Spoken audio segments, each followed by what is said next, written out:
तक के साथ। इससे पहले कि बैनुल-अक़वामी सतह के कुछ मामलात पर गुफ्तगू-शनीद करें, अहम तफसीलात अब तक पहुंचे जम्मू कश्मीर की सबसे पहले बात, जहां जम्मू कश्मीर की सियासत में एक बार फिर से एक नई हलचल पैदा हो गई है, क्योंकि जम्मू कश्मीर हुकूमत को आप कह सकते हैं कि बुरी खबर जम्मू कश्मीर की हुकूमत के लिए। उमर अब्दुल्ला हुकूमत से आम आदमी पार्टी के एमएलए महराज मलिक अलग हो गए हैं। उन्होंने सरकार से हिमायत वापस ले ली है।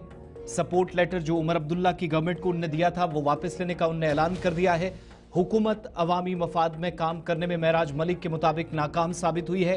बीजेपी और नेशनल कॉन्फ्रेंस में महराज मलिक की जबान में कि कोई ज्यादा फर्क नहीं है, इसलिए उनने लोगों से जो वादे किए थे वो पूरे ना करने की सूरत में उन्हें शर्मिंदगी महसूस हो रही है, जिसके बाद उन्होंने नेशनल कॉन्फ्रेंस से अलहदगी का फैसला किया है, यानी हिमायत वापस लेने का ऐलान महराज मलिक की जानिब से कर दिया गया। वाहिद जम्मू कश्मीर के अंदर आम आदमी पार्टी के लीडर थे महराज मलिक, जो जीत कर आए डोडा कॉन्स्टिट्यूंसी से, और इन सब के बीच में सरकार जिसकी हिमायत का उन्होंने काफी पहले ऐलान किया था, जब से हुकूमत बनी थी, उमर अब्दुल्ला से मुलाकात की थी और ऑफ सपोर्ट भी उस वक्त दिया था।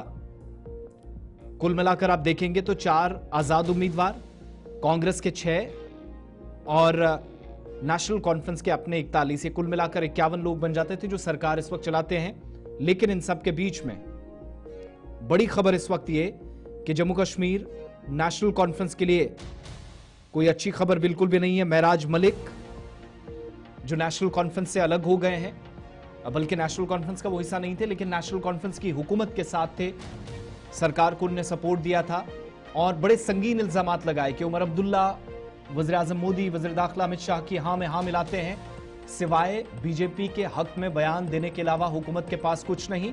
9 महीने हुकूमत को होने लगे और जो आवाम के साथ किए वादे थे वो पूरे ना करने की सूरत में बेशतर एमएलए शर्मिंदा हैं महराज मलिक के मुताबिक, और उनमें से एक वो भी है जिसके बाद उन्होंने अलहदगी का फैसला किया। थोड़ी देर पहले उन्होंने स्टेटमेंट जारी कर दिया है और उनके मुताबिक अवाम का एतमाद जीतने में, बहाल करने में हम नाकाम साबित हुए। एज ए अवामी नुमाइंदा हमारी जो तरजीहात थी उन पर हम काम नहीं कर सके।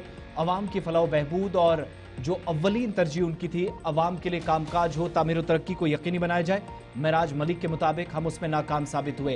पहला स्टेटमेंट गुलिस्तान न्यूज पर महराज मलिक का, जिन्होंने थोड़ी देर पहले ऑफिशियल कंफर्मेशन कर दिया। और अब इस तरीके से नेशनल कॉन्फ्रेंस की मौजूदा हुकूमत, जिसमें कांग्रेस भी शामिल है, 4 आजाद उम्मीदवार थे, उनमें महराज मलिक भी एक थे। आम आदमी पार्टी के वाहिद एमएलए डोडा से जीत कर आए थे, लेकिन अब वो हुकूमत का हिस्सा नहीं है। संगीन इल्जामात और कुछ अहम और बड़ी बातें छोड़कर इस वक्त हुकूमत से अलग हो गए। हिमायत वापस ले ली है नेशनल कॉन्फ्रेंस की हुकूमत से महराज मलिक ने। सत श्री अकाल। हाँ, तो मैं बात कर रहा था, 9 महीने बीत जाते हैं, सरकार बनी थी, लोगों ने मैंडेट दिया, असेंबली का सेशन शुरू हुआ, उसका हिस्सा मैं रहा। बीजेपी सवाल करने लगी और हम टोकने लगे, क्योंकि पिछला जो वक्त रहा, कार्यकाल रहा 10-11 साल का, वो भाजपा का रहा। लोगों ने उम्मीदें दिखाई जम्मू कश्मीर के अंदर सरकार बनेगी तो वो सरकार आवाम का अजाला करेगी। 9 महीने बीत जाते हैं, लोगों ने अपनी ताकत हम लोगों को दी, हमने सरकार बनाई और हमने लोगों को 9 महीने क्या दिया, बस उससे जूझ रहा हूं, उससे तकलीफ हो रही है। और इतनी तकलीफ और घुटन हो रही है कि शर्मिंदा हूं कि इन लोगों ने मुझे वोट दिया और मैं उस वोट के बदले 9 महीने बीत जाते हैं, मैं क्या दे रहा हूं। और जिस सरकार का मैं हिस्सा रहा, जिस सरकार को लोगों ने मैंडेट दिया, और उस सरकार ने 9 महीने एक आम आदमी के लिए, जम्मू कश्मीर की आवाम के लिए क्या किया, ये मैं अपने मन से ये चीजें देख रहा हूं, अपने दिल से ये सवाल करता हूं तो तकलीफ होती है। मैंने कई बार वीडियोस में ये बात रखी, मैंने कहा सरकार में जाने के बाद या चुनाव जीतने के बाद सिर्फ मुझे सैलरी मिली है, सिर्फ सैलरी मिली है और उसके अलावा कुछ भी नहीं।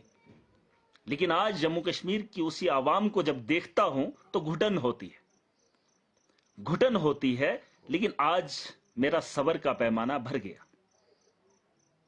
मैं महराज मलिक डोडा की विधानसभा से जो मैंडेट मुझे आवाम ने दिया था इस कॉन्स्टिट्यूंसी को बेहतर बनाने के लिए, और जो समर्थन मैंने एनसी की सरकार को, जम्मू कश्मीर की हुकूमत में दिया था, अपनी आवाम को बेहतर बनाने के लिए आज मैं उससे अलग हो रहा हूं। मैं अपना समर्थन वापस ले रहा हूं। वो इसलिए क्योंकि उनसे कुछ हो नहीं रहा, और जो वो चीजें बता रहे हैं, जो वादा उन्होंने आवाम के साथ किया था, उस आवाम के वादे को पूरा करने के लिए ना ही उन्होंने जो दोस्ती और याराना भाजपा के मोदी और अमित शाह के साथ याराना लगा रहे हैं, और हम लोगों की जो तकलीफें हैं उन्हें उठाने के लिए ना ही एडमिनिस्ट्रेशन को चला पा रहे हैं, और ना ही बाकी डिपार्टमेंट्स पे बात हो रही है, और ना ही लोगों को राहत मिल रही है। वो तो अपने 9 महीने निकाल गए, किसी ने होटलों में गुजारे, किसी ने सैरो तफरी में गुजारे, लेकिन 9 महीने का जो वक्त जम्मू कश्मीर की आवाम ने देखा और झेला, और सरकार पे उम्मीद की थी, और उमर अब्दुल्ला की सरकार यह बता रही थी कि सेंटर के साथ बातचीत की जाएगी। अरे 9 महीने एक बच्चा जन्म लेता है, वो अपना वजूद बनाता है, लेकिन आप बातचीत करते करते 1 रुपया नहीं लेकर आए। और मैंने, अगर आपको मेरी तकरीरें याद होंगी, मैंने ऐवान के अंदर कहा था हम पहाड़ी इलाके से आते, मैं जम्मू कश्मीर के पहाड़ी इलाकों से आता हूं, और जिन इलाकों के अंदर सर्दियों में काम करना मुश्किल होता है, और अभी तक 6 महीने बीत जाते हैं, जून जुलाई का महीना है, अभी तक कोई भी पैसा वागुजार नहीं हुआ। और यह काम कराने के लिए आपको सेंटर, यूटी, आपको फलाना ढिनका, यह कोई तमाशा नहीं, पहली बार नहीं हुआ। यह तमाशा कई सालों से चलता आ रहा है। जम्मू कश्मीर के अंदर पैसा इसी तर्ज पे लगाया जाता है। मैंने कहा था इस बार हम पैसा पहले लगाएंगे, एस्टीमेट पहले बनेंगे, टेंडरिंग पहले होगी, ताकि नवंबर के महीने से पहले पहले हमारी ट्रांजैक्शनें हों, हमारे काम जमीनी सतह पर हों, और जो सेविंग का पैसा होगा उस पैसे को भी मार्च से पहले पहले जमीनी सतह पर लगाया जा सके। लेकिन अब तो मुझे दिख रहा है ये तो सिर्फ गुण गा रहे, मोदी और अमित शाह उसके कसीदे पढ़ रहे हैं, लेकिन अवाम का दर्द कब बयान करेंगे वो किसी को नहीं पता। मेराज मलिक मखलूत हुकूमत का अब हिस्सा नहीं है। हुकूमत अवामी मफाद में काम करने में नाकाम साबित हुई है। मेराज मलिक वाहिद आम आदमी पार्टी के एमएलए थे, जम्मू कश्मीर से चुनकर आए थे। अक्टूबर 2024 में जम्मू कश्मीर असेंबली के इंतखाबात के नताइज आए, और मौजूदा वक्त में हुकूमत में जो 51 एमएलए थे, जिसमें नेशनल कॉन्फ्रेंस के 41, 4 आज़ाद उम्मीदवार बशमूल मेराज मलिक हो गए 45, और इसके अलावा 6 कांग्रेस के ये 51 लोग बनते थे, जिसमें मेराज मलिक ने वो जो letter of support Omar Abdullah सरकार को दिया था अक्टूबर के महीने में, वो वापस लेने का ऐलान वो ऑफिशियली कर चुके हैं, और पहला बयान भी आप सुन चुके हैं। एग्जीक्यूटिव एडिटर इशफाक गौहर हमारे साथ फोन लाइन पे हैं। इशफाक, ये बड़ी पॉलिटिकल डेवलपमेंट मौजूदा सूरत हाल में, जब हुकूमत को 1 बरस भी मुकम्मल नहीं हुआ, एक तो आप इसको किस तरीके से देख रहे हैं, और दूसरा, क्या बहुत सारे लोग, जो अंदरूनी खबरें हैं, एमएलएज नाराज नजर आते हैं, जो ह्यूमिलेटेड पब्लिक में जाकर फील करते हैं जब अवामी दरबार में या लोगों को फेस करने की बात आती है, क्योंकि काम सही तरीके से नहीं हो पाता। Double power centre Jammu Kashmir के अंदर जब काम कर रहा है, तो क्या मेराज मलिक ने उन लोगों के लिए भी, उन अवामी नुमाइंदों या एमएलएज के लिए भी बाहर और साइड होने का एक रास्ता खोल दिया है?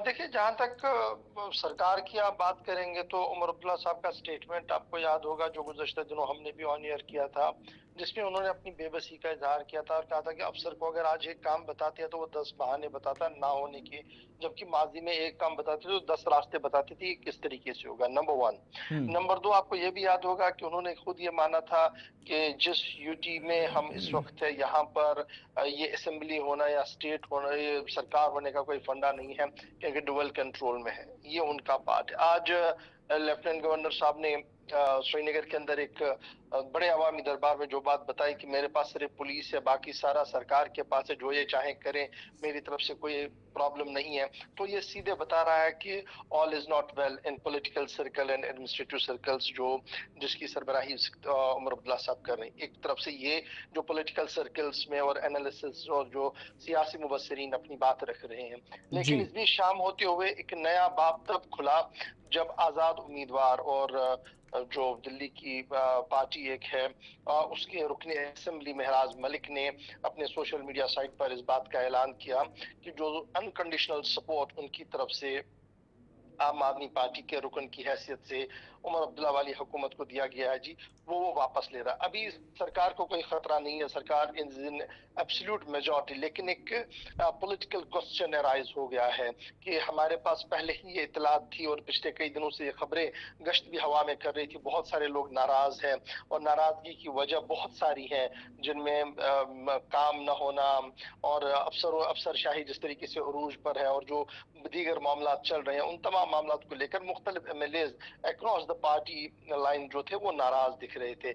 लेकिन अभी हमारे पास इतलात है कुछ और आजाद उम्मीदवार जिन्होंने अपना गैर मशरूत हिमायत का ऐलान किया है, शायद वो भी रिथिंक कर रहे हैं इन तमाम मामला पर। ये अभी अफवाहें हैं, ये सियासी गलियारों में खबर चल रही है। लेकिन महराज मलिक के आज के इस इंसिडेंट के बाद इसके पीछे अगर आप देखेंगे तो महराज का जो मामला है वो थोड़ा बड़ा एग्रेसिव मामला है, क्योंकि जिस तरीके से उन्होंने जीएमसी को लेकर मैटर उठाया, जिस तरीके को लेकर उन्होंने दीगर इश्यूज पर एजिटेट किया है, वो ऐसा लग रहा था कि एक तरफ से महराज मलिक है और एक तरफ से इंटायर एडमिनिस्ट्रेशन है जो बात नहीं मान रही है और जबरदस्ती वो कई मामला को मनवाने की कोशिश भी कर रहे थे। असेंबली के अंदर जो कुछ हुआ वो सबके सामने, असेंबली के बाहर उसका रवैया सबके सामने है। इस बीच जो इस वक्त उन्होंने एक बड़ा पॉलिटिकल मूव खेला है, सियासी पंडित जो जम्मू कश्मीर के पॉलिटिक्स को समझते हैं उनका मानना है कि बेशक एक छोटी सी खिड़की खोली है महराज मलिक ने उन तमाम लोगों को सोचने के लिए जिनकी उम्मीदें इस हुकूमत से थी और हुकूमत खुद बेबसी का इजहार बार बार कर चुकी है। और जिस तरीके के हालात अभी पूरे जम्मू कश्मीर और बरसगीर के बने हैं, इसमें रियासत का दर्जा कहीं फौरी तौर पर बहाल हो वो मुमकिन नजर नहीं आ रहा है। और जिस तरीके से PRIs और दीगर मामला अब उभर कर सामने आ रहे हैं, तो कहीं ना कहीं एक पॉलिटिकल डिस्कोर्स जो है वो खुल चुका है। देखना होगा कि किस तरीके से वो इस क्रिटिकल सिचुएशन से नेशनल कॉन्फ्रेंस खुद को बाहर निकालेगी। उमर अब्दुल्ला वाली हुकूमत स्टेबल है, ये हम फिर एक बार बता दें। महराज के बाहर आने से सरकार को कोई खतरा नहीं है, लेकिन जरूर पॉलिटिकल पंडितों का मानना है कि दरवाजा खुल चुका है, खिड़की खुल चुकी है, जिसके बाद बहुत सारे लोग इस पर सोच विचार कर सकते हैं। और with in national conference circles में जब आप देखेंगे तो वहां पर भी नाराजगियां पार्टी के खिलाफ बहुत है। बहुत बहुत शुक्रिया। इशफाक गौहर हमारे साथ थे। महराज मलिक नेशनल कॉन्फ्रेंस वाली हुकूमत का हिस्सा नहीं, हुकूमत को कोई खतरा नहीं, ये तो साफ है क्योंकि नंबर्स इतने ज़्यादा हैं कि कोई फ़र्क महसूस यहाँ पर नहीं किया जाएगा। मगर एक बात ज़रूर है कि इस नाराज़गी ने अवामी नुमाइंदों का भी जो एतमाद था वो भी कहीं ना कहीं थोड़ा सा डगमगा जाएगा। अवाम के एतमाद को बहाल करने की बात हो रही है। उसी दौरान महराज मलिक खुद एक पार्टी के जिम्मेदार, और ये भी याद रखिएगा आम आदमी पार्टी के जम्मू कश्मीर के वो सरबराह भी हैं, प्रेसिडेंट है यूनियन टेरिटरी में, तो उस एतबार से भी उनका कद थोड़ा और ऊंचा था। पहली बार चुनकर आए थे, बड़े एग्रेसिव मूड में रहे with in assembly, outside assembly, और आज जब पार्टी का हिस्सा हैं, हुकूमत से अलग हुए, तो बहुत सारे पेचीदा सवाल और बड़े वो आप कह सकते हैं कि एग्रेशन में एक बार फिर से नेशनल कॉन्फ्रेंस से बड़े सवालात पूछे। और दिल्ली के साथ जो करीबियाँ हैं, जो ताल्लुकात बेहतर करने की कोशिश बार बार उमर अब्दुल्ला या उनके सरकार, उनके वज़रा कहते रहें, उस पर भी हुकूमत को हदफ तनकीद हुकूमत से बाहर जाते